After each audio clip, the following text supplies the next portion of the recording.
Hari ini kita belajar tentang hukum Hooke. Oke, jadi kita telah memahami pengaruh gaya pada struktur kawat, yaitu menyebabkan pertama panjang. Di sini perhatian utama kita adalah kepada benda berbentuk spiral terbuat dari logam yang disebut pegas. Oke, jadi ada rumusnya F sama dengan K kali delta X. F itu adalah gaya, ya, gaya tarik. K itu adalah konstanta pegas, dia tergantung jenis pegasnya ya. Oke, dan delta X adalah pertama panjang. Jadi tiga elemen ini saling mempengaruhi. Tentu saja dari rumus kita bisa simpulkan bahwa makin besar konstanta pegas ataupun makin besar pertama panjang mengindikasikan bahwa gaya yang juga semakin besar.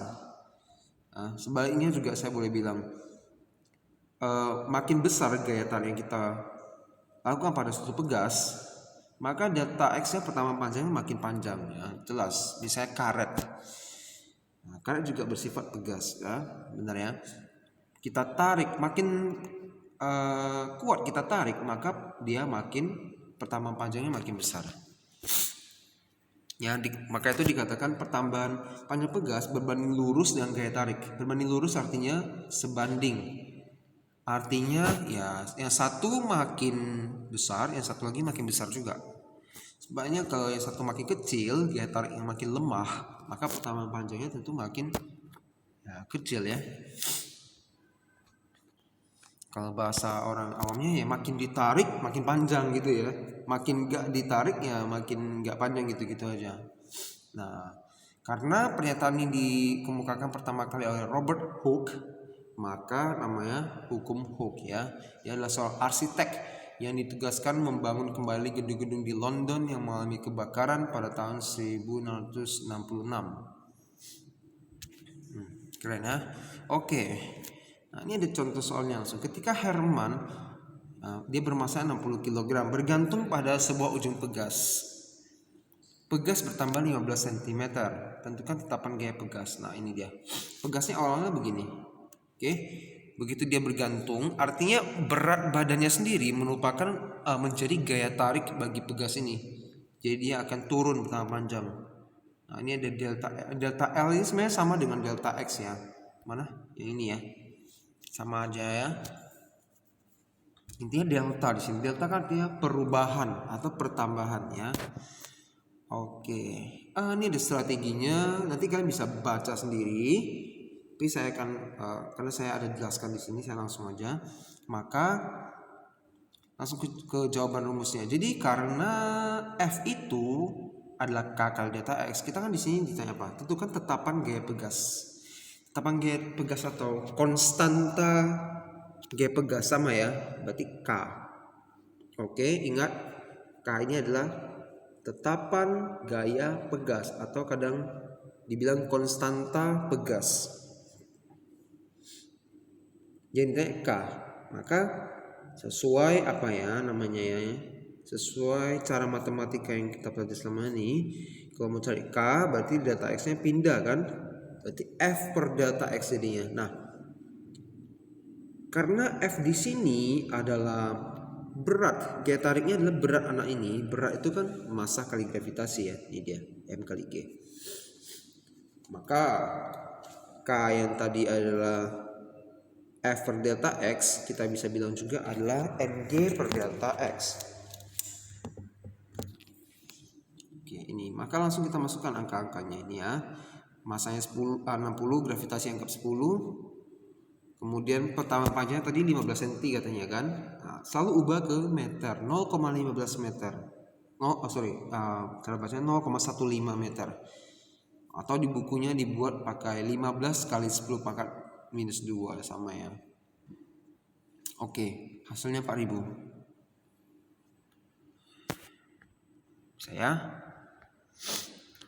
Contoh soal lain. Agung bermassa 50 kg menggantung pada sebuah pegas yang memiliki konstanta pegas ini. Pegas tersebut akan bertambah panjang sebesar, berarti ditanya delta X-nya atau delta L-nya ya kan, sama. Yang diketahui justru M dan K. samta. Oke, kita lihat bagaimana dia menyelesaikan rumusnya. Nah, di sini ini cara saya buat sendiri. Kalau saya lebih suka saya pakai rumus F sama angka kali delta X. Saya masukkan dulu angka-angkanya ya, 50 kali 10, K-nya 2000. Nah, terakhir baru saya pindah angkanya. Jadi 500 per 2000. Disenarkan jadi 1/4.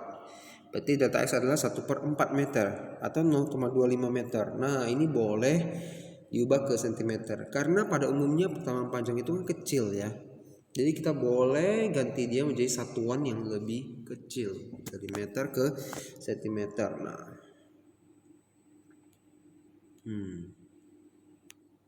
Oke, ini ada namanya lagi tetapan gaya benda elastis. Ya, setelah memahami tetapan gaya atau konstanta pegas K yang muncul pada hukum Hooke, penting kita ketahui bahwa tetapan gaya K adalah tetapan umum yang berlaku untuk benda elastis jika gaya tidak melampaui titik A batas hukum Hooke. Pada Oke, ini kita langsung intinya saja ya. Bagaimana menentukan tetapan gaya itu? Ya, jika persamaan tersebut kita olah, yang mana ini dari luas kiri,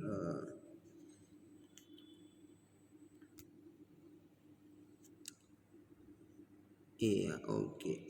Sebelumnya kita udah belajar rumus ini, bener ya?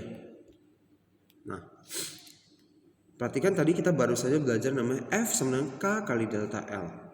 Artinya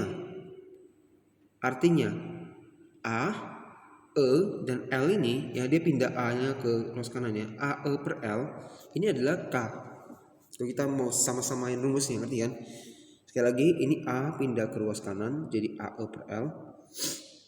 Nah, dia A, E dan A, E per L-nya dia kelompokkan supaya F sama delta L-nya kelihatan di sini. Nah, tadi kan adalah F sama dengan K kali delta L atau delta S kan? Berarti A, E per L-nya adalah K. Maka kita bisa simpulkan rumus baru AE per L adalah K. K adalah AE per L. Dimana kita udah tahu sama-sama A itu adalah luas penampang, E itu adalah modus elastisitas, dan L adalah panjang benda. Panjang bebas benda di sini maksudnya ya panjang dia ketika awal-awal ya, belum ditarik. Nah, ini diambil dari rumus di pembahasan sebelumnya. Boleh buka lagi pembahasan sebelumnya untuk mengingat kembali. Nah, dari ini kita juga bisa menyelesaikan permasalahan-permasalahan tertentu. Contoh soalnya ini. Setelah sekawat memiliki panjang 240 cm, diameternya 2. Setelah sekawat Q memiliki panjang 2 cm, diameternya 3. Oke. Gaya yang besarnya menarik kedua kawat P. Yang pertama panjang dihasilkan P dan Q betul-betul adalah ini. Tentukan perbandingan modulus elastisitas. Baik, kita masih pakai rumus ini lengkap ya. Nah, dari soal ini, ini kan mungkin mau lihat ulang-ulang agak membingungkan. Jadi begitu asal ketemu soal ini, saya sarankan langsung buat diketahuinya seperti ini. Jadi jelas rapi. Ya, kalau P panjang 240 cm, LP.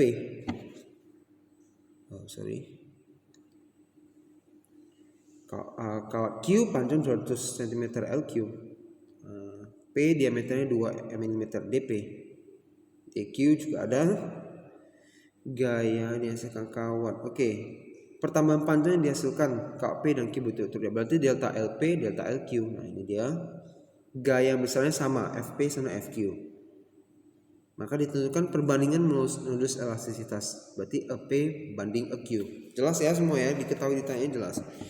Nah, maka kita tinggal pakai rumus tadi, kita buat perbandingan atas banding bawah. Jadi kita membandingkan yang P dengan yang Q. Lihat di kotak selanjutnya kita sudah buat penamaan ya. Atas semua untuk P, yang bawah semua untuk Q. Juga karena A nggak diketahui luas permukaan, tapi dikasih diameter, maka kita harus cari sendiri.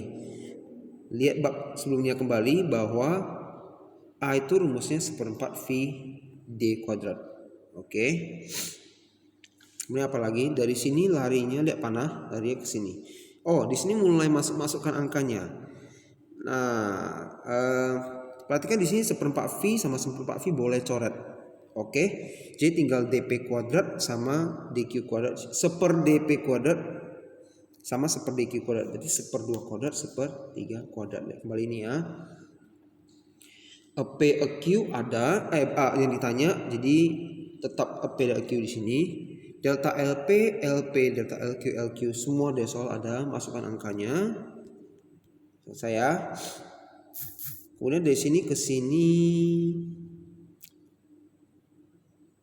Oke. Ini ini ya, pindah ke ruas kiri. Nah, kita tahu pindah pecahan ke ruas lain artinya jadi kebalikan nih. Jadi terbalik kan?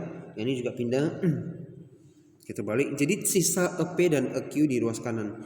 Hanya EP dan EQ saja. Memang tujuannya kita mengisolasi ini biar dia sendiri. Kan kita mau cari EP per EQ gitu ya. Nah, ini tinggal dihitung.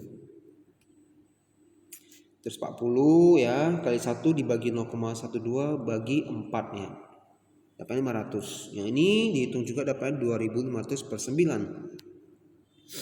Oke, berarti EP per EQ adalah ini 500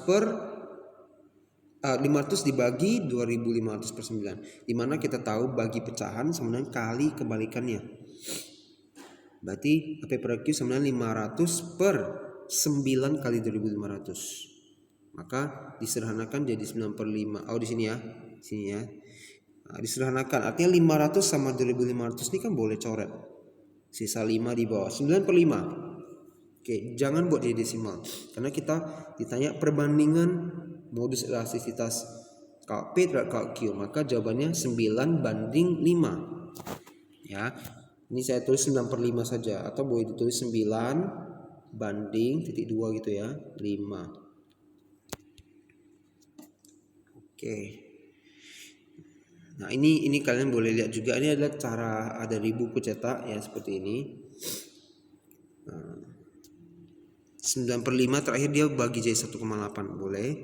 Kemudian ini cara-caranya ada berbeda sedikit. Kalian boleh lihat. Saya lebih prefer cara ini. Saya lebih ajarkan cara ini. Nah tapi kalian boleh lihat sendiri ini. Kalau bila ada yang lebih paham menggunakan cara ini boleh juga. Boleh konsultasi dengan saya juga. Oke, sampai sini dulu.